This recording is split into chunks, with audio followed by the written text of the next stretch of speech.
Nosso tema é Ajuda-te e o céu te ajudará, são os 5 primeiros itens do capítulo 25 do Evangelho segundo o Espiritismo. Esse capítulo se chama Buscai e Achareis. Nós vamos tratar, então, da parte do ajuda-te e vamos vincular com o buscar e achareis. Jesus diz assim: pedi e vos será dado, buscai e achareis, batei e vos será aberto. Porque todo aquele que pede, recebe. Todo aquele que busca, acha. E todo aquele que bate, a porta será a ele aberta. Basicamente isso.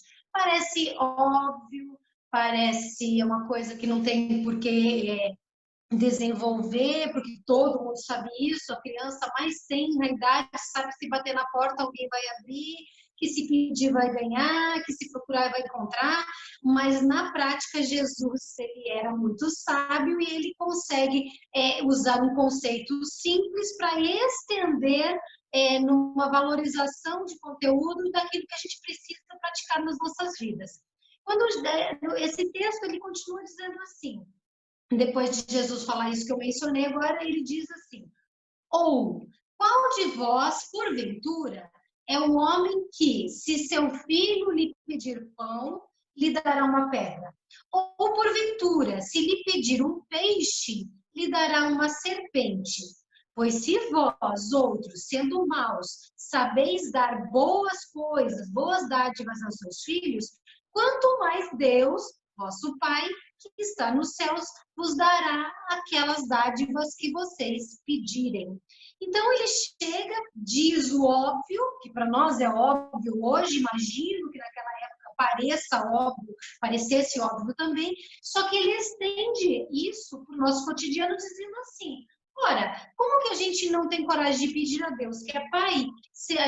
O que Deus nos daria se pedíssemos? Se nós, que somos imperfeitos, que somos rústicos, damos coisas boas para os nossos filhos, imagine Deus que está no céu.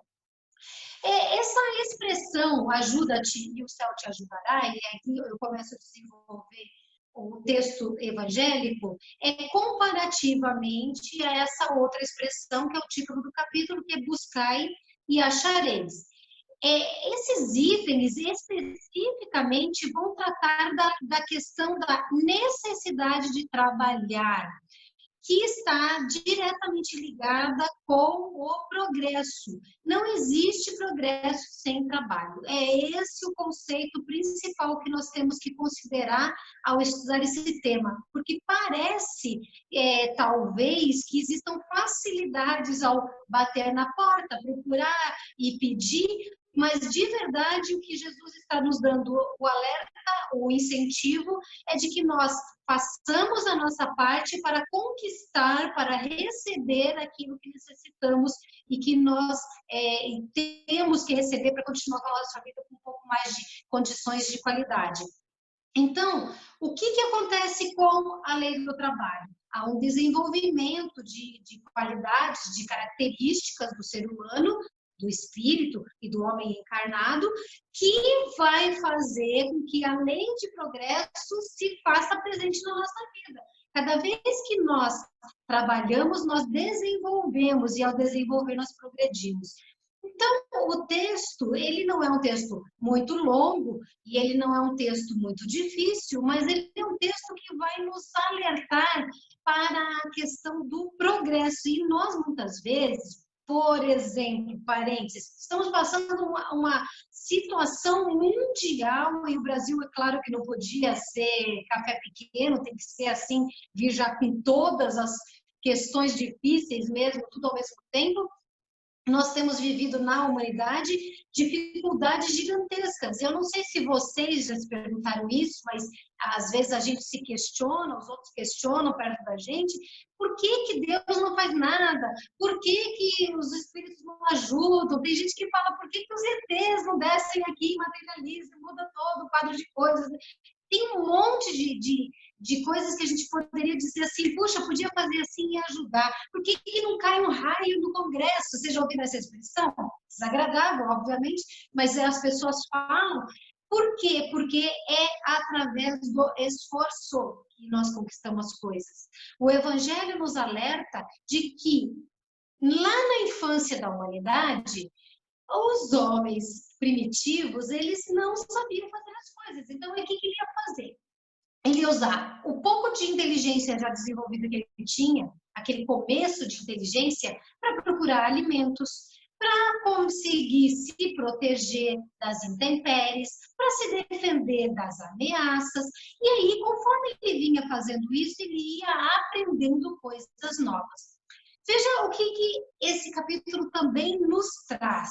Ele vai melhorando a sua condição, mas o ser humano melhora a sua condição não só pela necessidade, mas existe um impulso interno, um impulso natural de que nós queremos o tempo todo melhorar a nossa vida. Nós temos ansiedade de saciar as nossas necessidades. Então, nós vamos buscar através de invenções, de aperfeiçoamento de coisas que nós já utilizamos.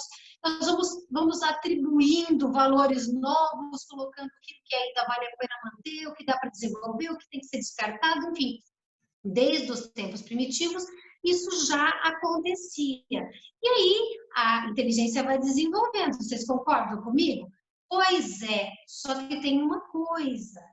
Quando nós falamos de desenvolvimento, nós teremos necessariamente que colocar nessa equação o componente reencarnação. Guardem essa ideia que eu já vou voltar a ela. Conforme nós vamos nos desenvolvendo fisicamente, intelectualmente, depois que já saciou o corpo, que todas as necessidades materiais estão supridas, normalmente a tendência é o desenvolvimento espiritual. Então, enquanto a gente está conectado só nas questões materiais, que a gente está muito preocupado, terminei de comer, estou começando a ficar com fome de novo, eu tenho que me preocupar com a próxima refeição. E isso, no mundo cotidiano atual, ainda é muito forte. Por isso que é tão triste, entre outras razões, óbvio, ver tantas pessoas miseráveis, necessitadas, porque elas não têm tempo para ter fé, elas não têm tempo para desenvolver as questões espirituais e morais, porque elas estão se preocupando em sobreviver. E é por isso que é tão cruel quando o mundo, os governantes, as pessoas, as sociedades vão destruindo a nossa capacidade de melhoria material, porque estar com a melhoria material não é só vaidade, não é só ambição, é necessidade para que a gente tenha um tempo de olhar para nós como seres que são imortais, que são espirituais, que precisam desenvolver um outro aspecto. Então, o trabalho, desde os tempos primitivos, o esforço, a necessidade, vão transformando a alma encarnada e o espírito que já desencarnou, em seres cada vez um pouco melhores. Eles aprendem coisas, eles vão desenvolvendo. Só que, eu acabei de falar, guarda a ideia da reencarnação. Suponhamos que os homens fossem criados ao tempo de seu nascimento ou da sua gestação, e aí eles aprendem, nascem e vão aprendendo as coisas. Naquela época antiga, até não muito tempo atrás, a gente não vivia o que vive hoje, 80, 90, 100 anos, a gente vive fácil nos dias atuais.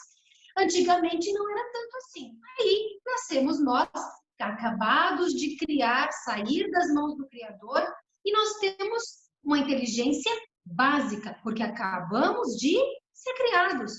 Então, mesmo que tivesse o milagre da produtividade, em que a sociedade estivesse composta de coisas ótimas e perfeitas, e que pessoas já se sacrificaram antes, o intelectual dessas almas que acabaram de reencarnar, ele não está desenvolvido. Então, o tempo que você vai desenvolvendo a capacidade intelectual, você não tem para utilizar no desenvolvimento além daquilo que já foi conquistado. Vou dar um exemplo. Nós hoje sabemos que uma criancinha ela nasce e ela já dizem, né? O popular já fala assim, nossa, já nasce quase falando, não é verdade? A gente percebe a criança querendo se comunicar, etc. Eu, há 52 anos quando nasci, eu garanto para vocês que vocês ou passaram por isso ou viram gente passar, a gente não podia ficar solto. Mamãezinha dava banhinho e enrolava. Vocês lembram que isso existia? Num pano, para aquele pacotinho duro, porque a criança podia quebrar, podia se machucar. Hoje, você põe a criancinha no berço, ela está tentando virar sozinha depois que ela acabou de nascer, recém-nascida. Se fosse o espírito que nasceu naquele momento nas mãos do Criador e veio para o corpo físico, ela não teria essa capacidade, esse desenvolvimento que a gente vê acontecer a olhos vistos na nossa vida. Então, é preciso considerar que no buscar e achareis, no ajuda-te que no céu te ajudará, existe o componente da lei de trabalho, da lei de progresso e da reencarnação, que faz com que os nossos esforços sejam aproveitados, tanto pelos outros que virão após a nossa existência. Nós aprendemos, deixamos as nossas semeaduras no planeta, mas também quando nós voltarmos, não precisaremos voltar para o tempo anterior de uma ignorância, porque nós já temos conhecimento. Vocês são espíritas, eventualmente o vídeo está sendo gravado, vamos colocar depois nas redes sociais, no YouTube, e alguém vai assistir e diz assim, mas olha, eu não me lembro, eu não me recordo que eu vivi outras vidas. Isso é irrelevante. Não é a falta de lembrança que é um argumento forte para a não existência da reencarnação, porque nós temos intuições, temos facilidades, como se fossem conhecimentos que não construímos nessa vida e que, de repente, vêm para dentro da nossa existência numa possibilidade. Crianças que acabaram de nascer e conseguem pegar um piano, um violão, fazer uma composição, fazer um cálculo matemático, criar alguma coisa, que a gente diz, como é que pode, se ele acabou de nascer? Porque aquele conhecimento não se perdeu. Então, o Espiritismo, dentro destes itens que nós estamos mencionando, deixa muito claro que sem a pré-existência da alma e sem a reexistência, esse é o termo que está usado aqui no Evangelho, nessa tradução, pelo menos, a reexistência, ou seja, a reencarnação, nós não teríamos o progresso que nós temos. E olha que com tanta gente teimosa de continuar insistindo, persistindo no erro, nós ainda sabemos que poderíamos estar muito além do que estamos hoje. A gente ainda tem muita coisa para acelerar nosso progresso. Então, cada alma que chegou na Terra hoje, gente, ontem uma amiga teve neném, são almas que estão confiando que essa escola ainda vale a pena, que aqui ela pode aproveitar o que ela já soube, já desenvolveu no passado, e ela vem para desenvolver mais e contribuir com aquilo que ela já sabe, que ela já é.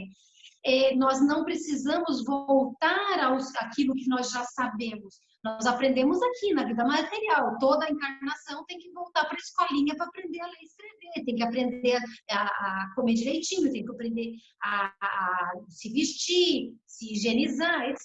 Isso é coisa básica de um corpo físico, mas intelectualmente e espiritualmente, moralmente falando, não. Nós não precisamos voltar àquilo que já sabemos. Então, o Evangelho, neste item, incrivelmente, eu me lembro que quando a primeira vez que eu pensei nesse texto, na minha cabeça, parecia que era só dizer assim, tenha fé em Deus, meramente fé. Fé inativa, fé daquela pessoa que diz, eu tenho que confiar em Deus, porque se eu pedir, Ele vai me dar, que se eu bater, Ele vai abrir a porta para mim, que se eu fizer tais coisas, Deus vai me atender. Mas sim, é necessária a fé, sim, é necessária a confiança em Deus, mas esse capítulo ele não está falando só disso, ele está falando de trabalho, de esforço, de sacrifício, de dedicação, de desenvolvimento, ou seja, de progresso através das nossas várias vidas. Diz aqui no Evangelho, ele faz até uma comparação bem material, que sem o trabalho é uma necessidade, e sem o trabalho, por exemplo, físico, o que é o trabalho físico? Ir para a academia, malhar? também tudo que é criativo e esforço é trabalho. Também é uma história sócia de trabalho, não só do professor, mas do aluno também. Sem o trabalho da academia, mas também o trabalho da dona de casa que vai lá, varre, limpa, cozinha, costura, do homem que está lá na indústria trabalhando, do aluno que está pensando na escola, o corpo físico atrofia. Então, sim, o trabalho é uma necessidade. E sem trabalho físico, quem atrofia? Corpo, músculos, mas sem trabalho intelectual, o que acontece? Não há desenvolvimento mental, não há ampliação dessa capacidade. Esse computador que tem aqui dentro, ele é extremamente produtivo. Nós é que não sabemos utilizar todas as capacidades. Vocês têm computador, vocês estão aí no computador, olha lá nas teclinhas de vocês, tem lá F1, F2, F3, Shift, F1, vocês sabem usar? A gente às vezes sabe um atalhozinho ou outro, a gente não utiliza todo o potencial do computador físico e nem deste computador. Então é o trabalho, é o esforço, é o sacrifício que vai continuando. Deus disse, dentro do texto aqui, diz expressamente dessa forma, que Deus disse, por causa de tudo isso que eu comentei agora, busca e acharás, trabalha e produzirás, e dessa maneira serás filho das tuas obras, terás o mérito da realização e serás recompensado segundo o que tiveres feito.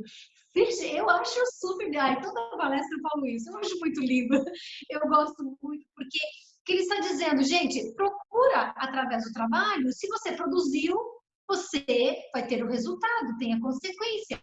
Se você fez, se você se esforçou, você vai ter mérito, e é o mérito que vai te dar o resultado que você está ambicionando. Então, a meritocracia, que é um termo que, inclusive, se tem usado mais atualmente, inclusive em outras áreas que não as espirituais, né, das religiões, mas no cotidiano, na sociedade, na política, etc., a meritocracia é uma necessidade. A gente parar de querer que as coisas caiam do céu. Por essa razão é que não tem espírito. Aqui tem pessoas que fazem mediúnico, vão lá e psicografam, veem espíritos, escutam recados, etc. Não vão ver nenhum espírito entregar uma fórmula mágica ou dizer como é que resolve um problema. Eles podem dar fortalecimento, inspiração, auxílio moral, reenergizar, encorajar.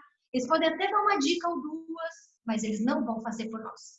Porque eles não podem dar de mão beijada aquilo que não merecemos.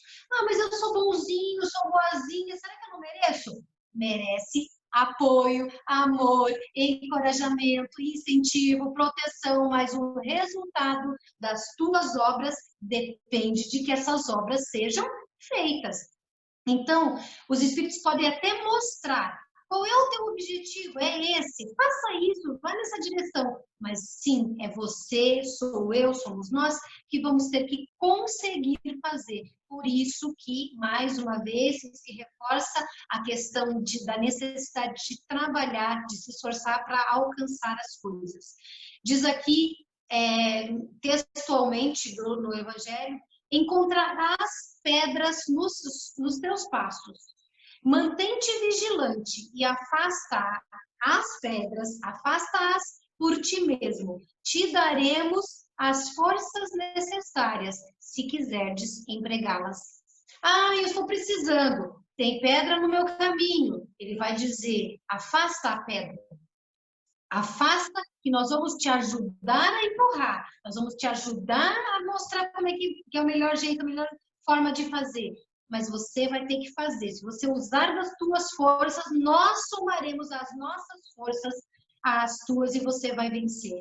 Então, indo assim, quase, né, encaminhando para o final, segundo, então, o texto evangélico, a compreensão moral desse texto, a frase que nós estamos trabalhando, que é o céu te ajudará, se você se ajudar, ajuda-te, o céu te ajudará, tem tudo a ver com buscar e achareis. E ele também textualmente o evangelho diz, pede luz para clarear o teu caminho, e ela vai ser dada para você.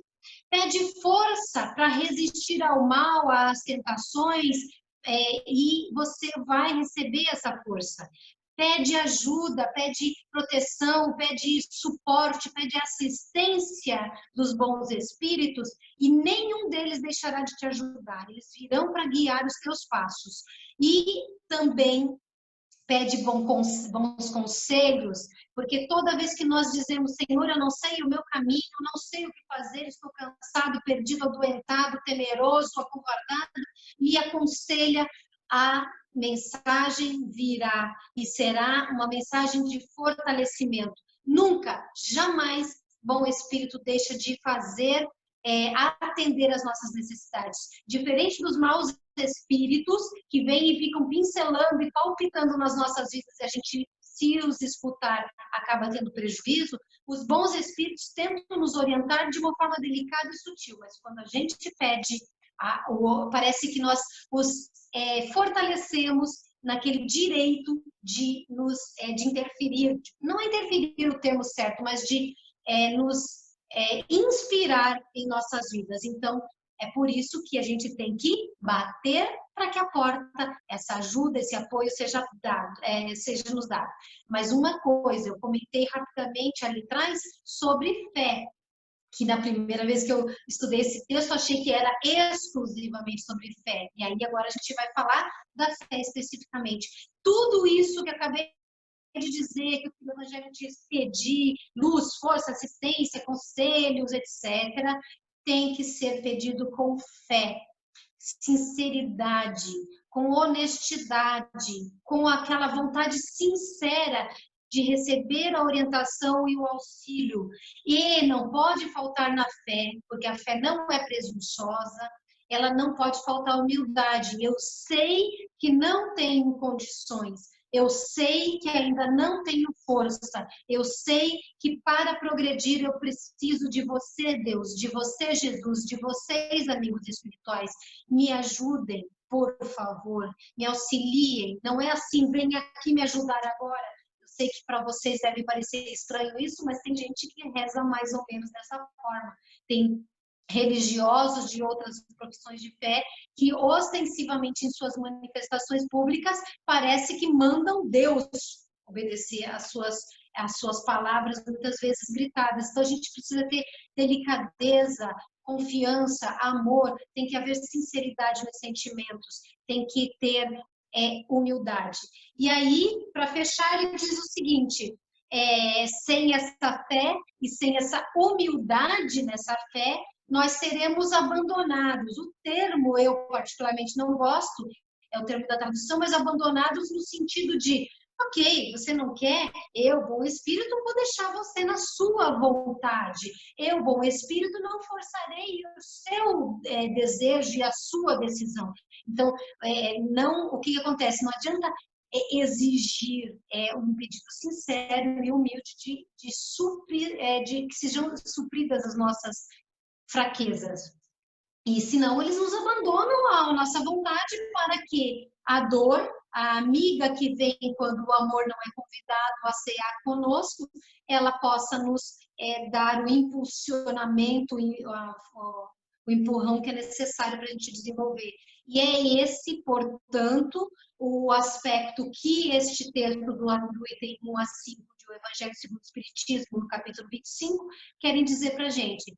Acreditem, sim, peçam, batam, trabalhem, construam, se esforçam, mas confiando com amor e com humildade de que nós não estamos em desamparo. E nesses últimos dias de palestras virtuais que eu tenho feito, como eu faço pessoalmente sempre também, mas mais agora, eu quero dizer para vocês, confiem em Deus mais do que nunca. Façam a sua parte.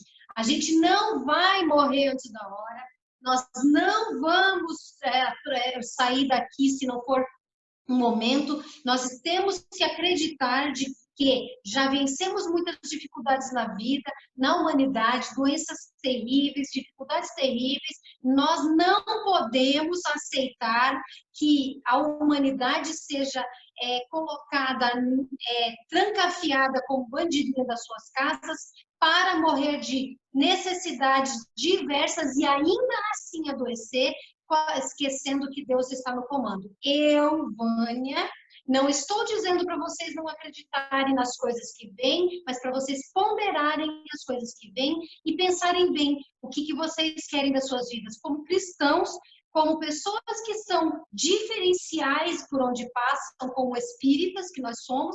O que é que vocês defendem? Eu defendo o meu direito de, acreditando em Deus, fazer todo o meu cuidado, toda a minha proteção, todas as minhas cautelas, mas continuar trabalhando por um mundo melhor e não me submeter a ficar trancafiada, morrendo de medo de desencarnar, como muitos estão por aí. É uma opinião final que deixo como arrepate do texto evangélico, se não quiserem, não considerem, mas a gente precisa mostrar que Deus está no comando.